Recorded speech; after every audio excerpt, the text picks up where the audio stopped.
It's time to sit back, relax, and listen to Change Your Attitude, Change Your Life. Change Your Attitude, Change Your Life will inspire, motivate, and empower you. Live your best life now. Listen, learn, think, and decide. Change your attitude, change your life. And now, here's your host, Joan Herman.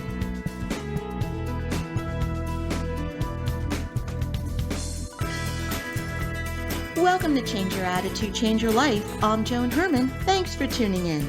Change Your Attitude, Change Your Life brings you interviews with some of the most inspirational and influential people in the world. It's our goal to educate and empower you so you can live your best life now. Thank you for taking time for yourself, and thank you for letting us be a part of your life. We have another great show for you today.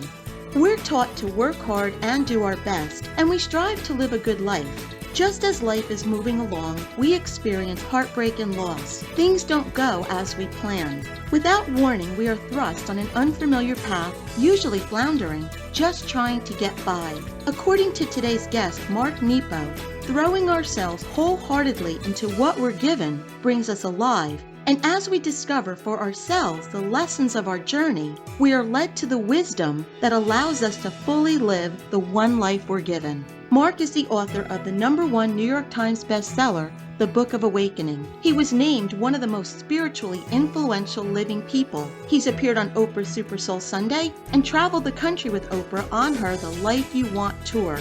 His recent work includes The One Life We're Given, Finding the Wisdom That Waits in Your Heart. Welcome, Mark. Thank you so much for joining us.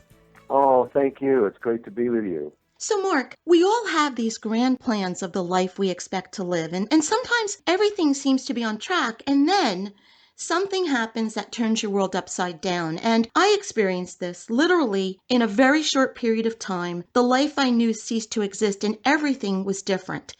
And in my experience, great things can result from that pain. From your experience, how does one get from that place where everything feels so wrong to the point of discovering the lessons of that journey? Well, thank you. And, I'm a long-term cancer survivor, and I'm in my 60s, but in my 30s, I went through that journey. And that really opened me and changed everything. And I think two things here that I've learned that seem really, really important. And one is that all of our dreams and our goals and our ambitions, we all need that, but they're kindling to bring our heart alive. And so if we don't get what we want, it doesn't mean we failed. It means we've been brought into relationship with life. And now the mystery co-creates what we couldn't have imagined. I've been blessed to write all these books. And honestly, not one book I've started is the book I've finished. Because once it comes alive, it tells me where it wants to go. And I think that this is, in the Hindu tradition, there's a deity Ganesh, who is the provider and remover of obstacles. And what's really interesting about that is it provides obstacles as well. And that tells us that obstacles are teachers, that they engage us beyond our intention. We need our intention to get started, but another thing that really has impacted me is the challenge to work with what we're given more than what we want. So, I can work hard and train, and, even in my own journey, I had gotten my doctorate. I was teaching at a university, and I was hoping to, make a contribution. And then in my mid-30s, cancer came along and turned me upside down and inside out. And now life was changing me. And so what often happens, which is interesting, it's why we meet each other, is that in the same way that weather erodes nature to its beauty, the obstacles and the things that we run into wear us down to our beauty if we can hold each other up to it. And so it's interesting, I have come to think that life is made just hard enough that we need each other to ensure the journey of love. Everything that you just described, when you go through those types of situations, did you find, because I know I did, I tend to look at it as though my life was broken into the before and the after. And it's so easy to get lost in that if you allow yourself to. So do you have any suggestions for managing and moving through these types of transitions? Well, I have found that and these sound simple, but they're hard to do, and all the traditions speak to it in different ways.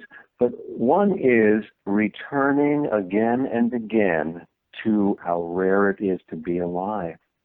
Worry and fear and pain, they complicate things. And one of our jobs is to stop in any one moment and realize there is nothing between us and this miracle of life. Not only does that kind of bring us back alive, but it cleanses our eyes and we see differently. And when we see differently, we make different decisions.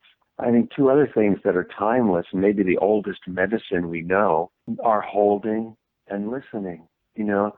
I can say honestly to you, for whatever difficulties a life has presented, I have never held or been held that it didn't help restore me. And likewise, I have never listened or been listened to when it didn't deepen me or open me. So I think we're asked to hold nothing back.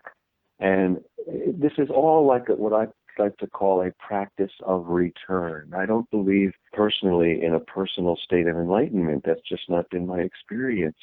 Being human, we are these messy, magnificent creatures, and we experience moments of wholeness and moments of clarity and moments of being wholehearted. And then, I trip and I spill coffee on you and I forget, where I was going or what I've learned, and I have to learn it all over again. We're human. You wrote in your book, "Ever since my cancer journey, I've known that eternity is in each moment. I'm no longer looking ahead. I'm no longer looking for something better to happen in the future. Instead, I try to give my all to every blade of grass so I can stop being separate from what I see and hear."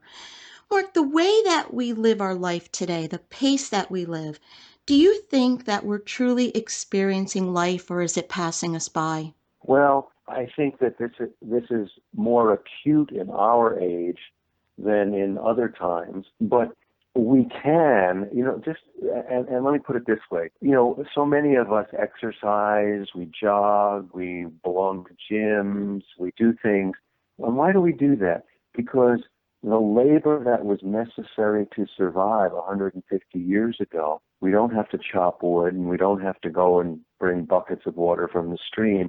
So we have to do aerobics to compensate for the gifts of progress.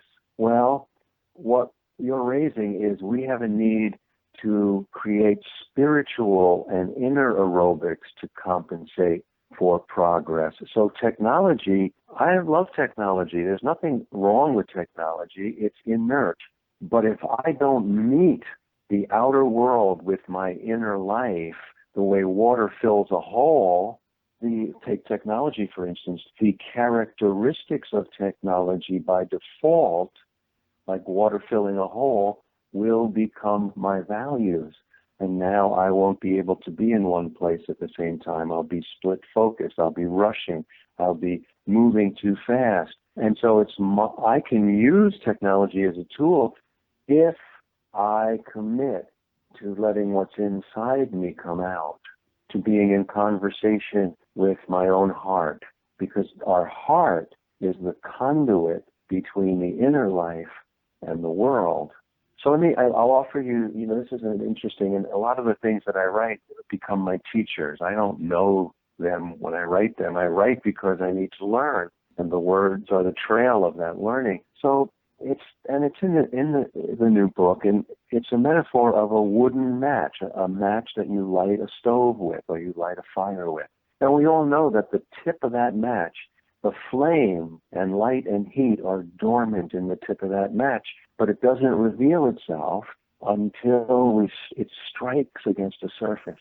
And I would offer that every human being, every soul, our gifts are dormant like the tip of that match. They wait inside us until we strike our gifts against the needs of the world. And then our light and warmth show themselves. So all the traditions in different ways, they asked us repeatedly, you have what you need, but it doesn't show itself until you engage and be in relationship with the world.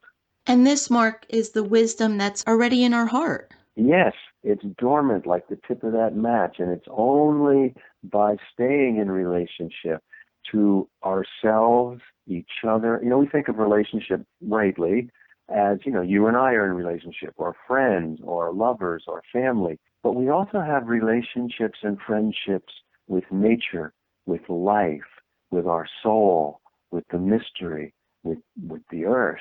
And we have to tend those too. And when we do that, that wisdom that waits in our heart comes alive. The book is The One Life We're Given, Finding the Wisdom That Waits in Your Heart by Mark Nepo. If you would like to get more information about Mark and his work, you can visit marknepo.com. That's Nepo, marknepo.com. Mark, in our final moments, what would you like to leave our listeners with? What's the takeaway? Well, I would say that the takeaway is that we are asked to give attention more than get attention. And when we can give ourselves to whatever is near us, it helps us come alive. So whenever we're in pain or fear or worry, I would encourage all of us to give our heart to whatever is right next to us, and it will help return us to what matters. Mark, thank you so much for being here with us. You present a powerful guide to help us live wholeheartedly so we can experience all that we're given and become truly alive. Oh, thank you, Joan. Thanks so much. We'll be right back. Hi, this is Joan Herman, host of Change Your Attitude, Change Your Life. Did you know that Change Your Attitude, Change Your Life has a free monthly digital magazine that can be read online or emailed to your inbox? Every month, nationally recognized leaders in their field provide information to educate, inspire, and motivate you. We believe in a holistic approach to life, incorporating mind, body, and spirit. Check out a copy of Change Your Attitude, Change Your Life 24/7. Visit CYACYL.com and be sure to tell your friends.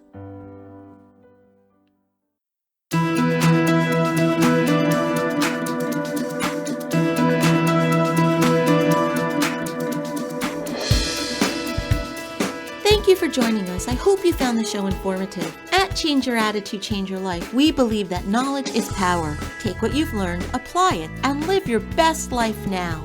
Remember that the information provided are the opinions of our guests and should never replace the advice of a professional who knows your personal situation. If you'd like more information, visit our website, CYACYL.com. While on the site, listen to past shows on demand, read our digital magazine, take part in the book club, check out our team, and be sure to follow the show on social media. Until next time, this is Joan Herman. Thanks for tuning in.